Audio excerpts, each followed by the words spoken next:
Y'all know what's going on. It's time for another episode of Doing Time with Joe. I'm your host, Joe Baker. Welcome to the show, y'all. Man, look at Roger's in the penitentiary now. His first cellie, one of the guys. They put him in the cell with him. You got to keep in mind, Roger's not affiliated. He don't live that lifestyle. He's a college dude. He's in foreign land, y'all. Like a fish out of water. And he's scared. So bro got him in the cell. He's talking to him. He's getting him the rules of the cell, the do's and the don'ts, the ins and outs, and how to navigate the penitentiary. And Roger's sitting there, eyes wide open. And he tell him, he said, man, look, I'm going to keep it real with you. I never thought I'd end up in prison. I never did anything wrong. My brother did this. And bro sitting there listening to him talk, but he ain't got time for that. He don't want to hear that. He's like, look, man, I don't care why you here. You know what I'm saying? As long as you ain't got no messed up charge, I don't care. I ain't trying to hear all that other stuff. You know what I'm saying? He said, you say you didn't do it, you didn't do it. Get to the law library and fight your case. But it don't matter to me whether you did it or not. All I care about is you understanding who run this cell and what's going on in this cell is between us. And if you take anything outside of this cell, you're going to have a problem with me and my brothers. And that's the business. You feel what I'm saying? And he said, I respect it, man. I don't want no trouble. So it wasn't that he made himself subservient to one of the guys. You know, it was just that, you know, he understood that he ain't running nothing. So he went and he got on the phone. He called his wife, his mom and dad, and he talked to them separately, you know, and letting them know that he was okay and that he was in the cell with a gangster disciple. And he didn't know how that would turn out, but so far he felt like he was going to be okay. And that was it. They got everything arranged so they can get on the visitation list and all this old kind of stuff. And he asked about his brother Steve. He said, what's up with his brother? And his father told him, he said, man, he's not even allowed over here. And Roger said, don't do that. Don't do him like that. He needs somebody. See, Roger had been to college and he understood what was going on as best he could. He was hurt by it, but he understood. And he didn't want his brother to be alienated by the family, because if he ain't got somebody that's going to be there for him when he does wake up, then what does he have? It's the same story as the prodigal son in the Bible. So his father said, I'll work on it, but right now I'm concerned about you more so than him. He's out here. And he got off the phone. So he goes back to the cell and he sees the movement in the pod. He sees how ain't nobody bothering him. Ain't nobody messing with the cell.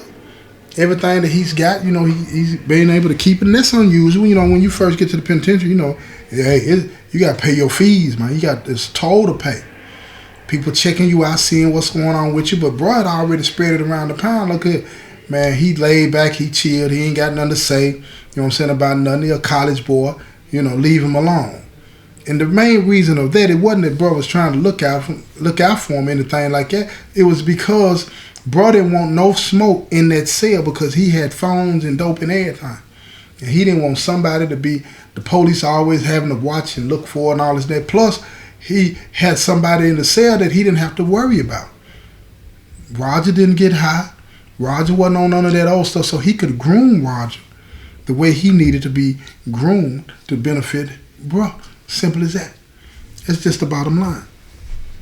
So he started to make his way around and people would introduce themselves. They called him College Boy, you know what I'm saying, and all this and that. And that became his nickname, College Boy, you know. And he wore it. And people would go to him and ask for help with their homework and stuff like that, you know, because you got to go to school when you're in the penitentiary. And they would ask him all kinds of things about subjects that he had no knowledge of. But because he had been to college, they thought that he knew everything. And that he had an answer for everything. And he can rationalize and reason way beyond what they could even understand. So he would be able to give them some insight, a little bit anyway, on most of the things that they asked him about. And they just thought he was the smartest person in the world. And they all would go to him and help him write letters, and you know, help them. He would help them write letters back to their family members and stuff like that. So he found his lane. He found his lane as somebody that they could get to help them, and respecting the fact that, you know, he wouldn't be talking about their business, about them can't read and can't write and can't understand stuff. So he found his lane, and he was comfortable. But him and his cellie, they became close.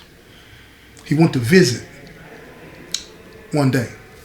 And while they're at visit, he's talking to his wife, and his wife is crying, and bro, he's off to the side at another table, and he sees, you know what I'm saying, Roger's wife over there crying, and he asked his wife, what's up with her? Did you come in with her? And she was like, yeah, I came in with her, you know, but she just sitting out there to herself, chilling and all this and that. And he said, talk to her on the way out, you know what I'm saying? Be there for her, right? Because, you know, Roger, you know what I'm saying, what he called him, college boy straight. So she got to be straight. So, you know what I'm saying, Gail told him she'd do that. So the visit was over, and as they were walking out, Gail hollered at Roger's wife, Teresa, and told her, look, here's my number. You know what I'm saying? If you need somebody to talk to, I'm here. You know what I'm saying? My guy is in the cell with your husband, and you know what I'm saying? So we family now. You know, and she appreciated, but she didn't know how to take that, but because this was foreign for her too. She didn't understand all of that.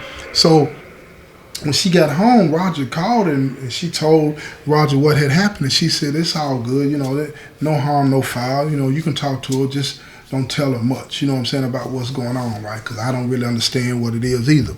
So anyway, they ended up talking on the phone a lot, and she started to confide in bruh's girl about what happened with the case and all this and that, and it pissed bruh's girl off. She's upset by that, thinking that that's foul. He's in prison for something he didn't even do.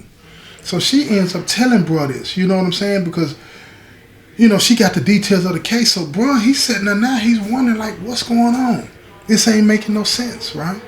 So check this out. Steve, in the meantime, in between time, he out on the streets. He done caught another case.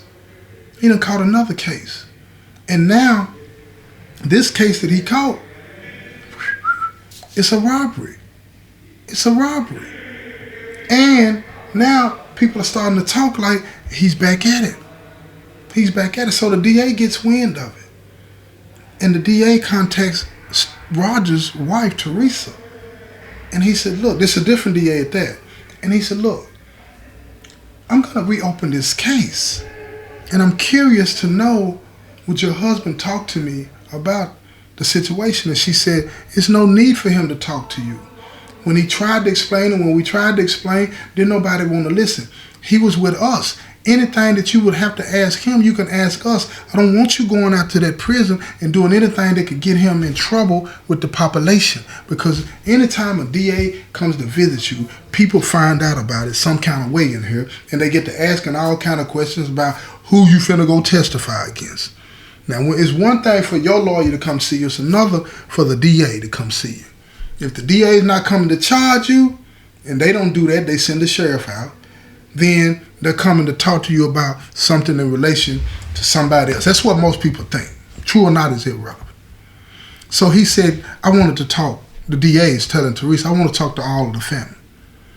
And she said, we got to do this in private because the family has started letting Steve come back around. They were suspicious of him, but they fed him with a long-handled spoon because this is what Roger wanted. And they didn't want him to see that the DA was sniffing around. You feel what I'm saying? He's got this case. He's on bond. They don't want no problems out of him. They see him as somebody that'll do anything. So they meet secretly at a mall in the food court, somewhere that they would not expect Steve to ever be. So they were at the food court, and while they were there talking, the DA starts to lay out some things and ask some questions, and everything starts to add up. Now, there's no similarities as far as what Steve wore at this second robbery or what he drove or anything like that.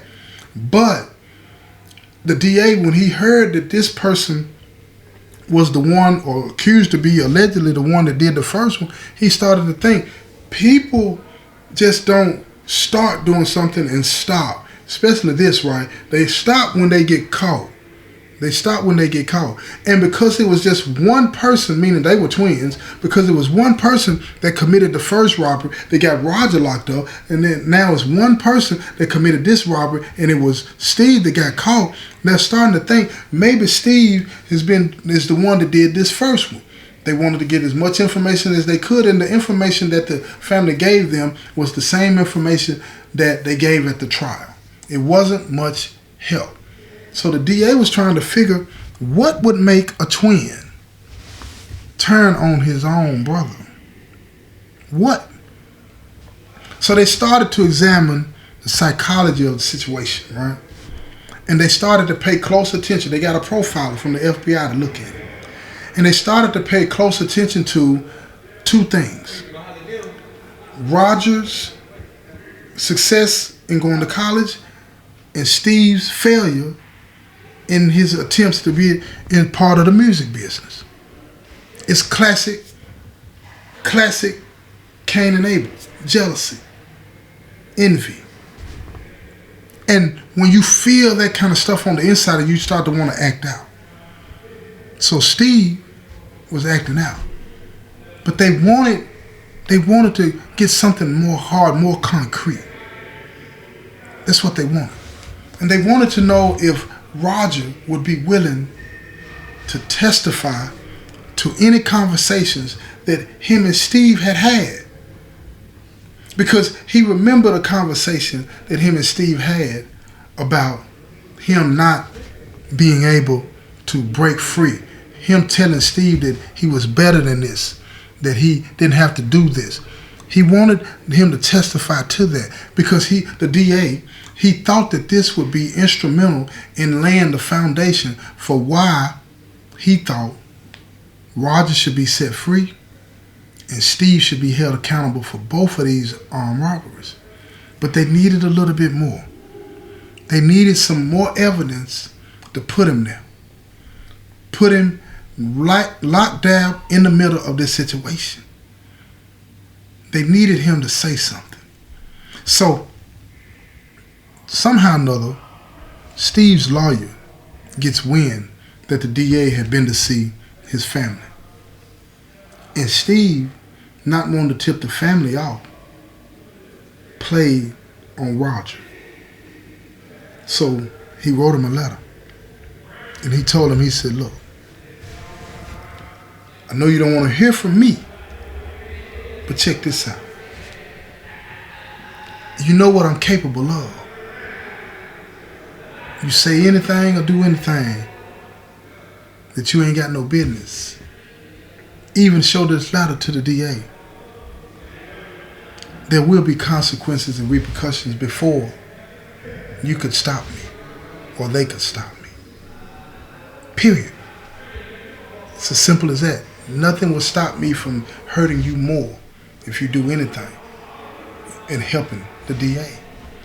So Roger started to think about his child, that was about to be born any day now. It was going to be a little girl, and it scared him. And he's sat in the cell, and he's going back and forth trying to figure out what's going on, and all of a sudden, a knock at the door. It's two guys he'd never, ever seen before. They come to the cell. They said, college boy, can I talk to you? And he said, yeah, let me step outside the cell. They said, no, can we talk to you in the cell? So he looked at his cellie, and he was like, can I talk to them real quick, cellie? And folks tell him, yeah, but make it quick. So he stepped out the cell. They stepped in the cell. And they tell him, say, look, your brother told us to come holler at you. Now you got to keep in mind, these two dudes, they not affiliated. They peons, right? But they had enough gumption to step to the cell, right, and check him. Tell him, look, keep your mouth shut. We can touch you. We can touch your wife. And that pretty baby that you got on the way, we could touch her too. So he knew at that moment that his own brother had talked to them about the situation some kind of way. And there was real danger involved in this. So they step out the cell. Folks step back in the cell. He said, you straight. He could see clearly that Roger was shaking. He ain't built for this, who is. But especially somebody that ain't never, ever done nothing wrong. Your mindset don't acclimate to this like that. You understand it? It's a process. So folks see it all over. He said, man, read this. He let him read the letter. Folks read the letter. He said, dang. Then he tells them about what they said. So folks are like, they came into the cell here and said this and this is gangster cell.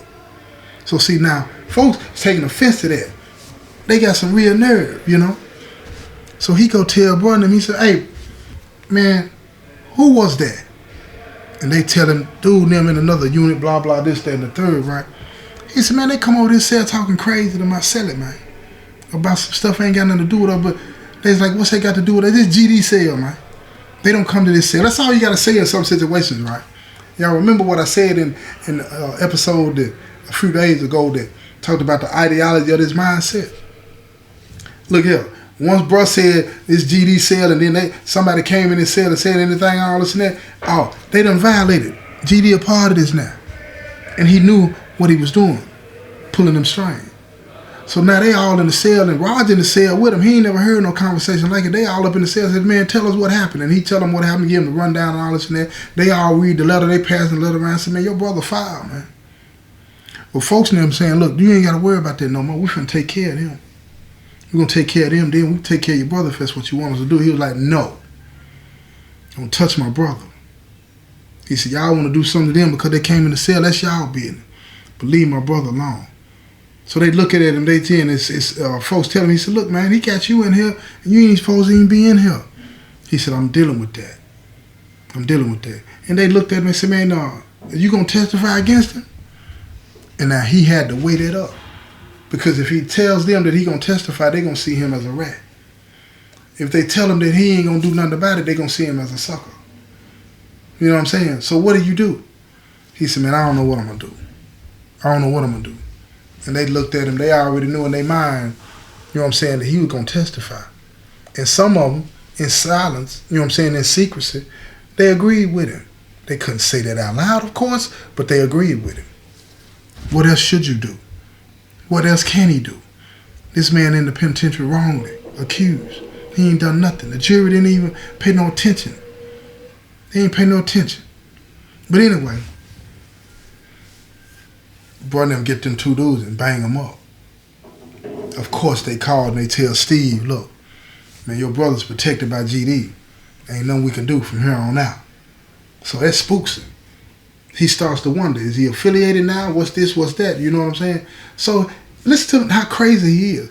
He has the nerve when he goes by his mom's and pop house talking about Roger's a gangster disciple now. He had two of my friends beat up. So they looking at him like, why would he have two of your friends beat up and when did he become a gangster disciple? So they start to question, how do you know all of this? And why are you keeping up with him in there? So they started to think he must know about the DA. So they talked to Roger when he called. And says, you need to tell us everything.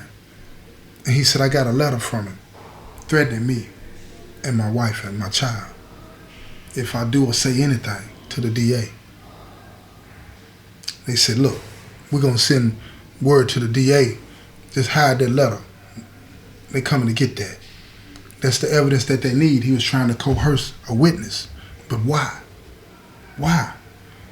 They needed that letter. When they told the DA sent somebody out there quickly to get it. The warden sent an officer to the cell to shake the cell down and undercover like and get the letter.